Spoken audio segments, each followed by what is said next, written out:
Welcome to my channel. अस्सलाम वालेकुम। क़ज़ाए हाजात हल मुश्किलात फुतूहात। बराए हल मुश्किलात 1200 मरतबा बाद नमाज इशा पढ़ते वक्त थोड़े से पानी में अर्क गुलाब डालकर अपने पास रख ले और ये वजीफ़ा शुरू करने से कब्ल पहनते हर सैकड़ा पर एक घूंट पानी पिए शुरू करने से कब्ल 7 मरतबा पढ़ी जाए। ये वजीफ़ा चंद देखने के बाद पढ़ा जाए। इंशाअल्लाह ताला दुआ कबूल होगी, ज़रूर कामयाबी होगी। दुआ की कबूलियत की वास्ते ये इस्म आज़म है, इसका पढ़ने वाला इंशाअल्लाह ताला मुस्तजाब दावत दुआओं की कबूलियत का हामिल बन जाता है। इसकी बेशुमार खुसूसियात हैं और बादशाहों और हुक्काम के दिल को मूम करने के लिए, मसखर करने और तमाम मखलूक का दिल अपनी तरफ माइल करने में पर तासीर है। चुनचे जो भी हुक्म किसी को देगा वो रद्द रहा नहीं करेगा और क़ल्बी और ज़ाहिरी सफाई हासिल होगी, गुनाहों से छुटकारा हासिल होगा।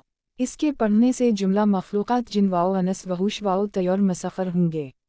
वो इस्म आज़म ये है, या अल्लाह किया हूँ कलमात बाला को 12,000 मरतबा पढ़े बाद नमाज इशा शब में पढ़ना बेहतर है। अगर ये मुमकिन ना हो तो दिन में किसी वक्त पढ़ ले।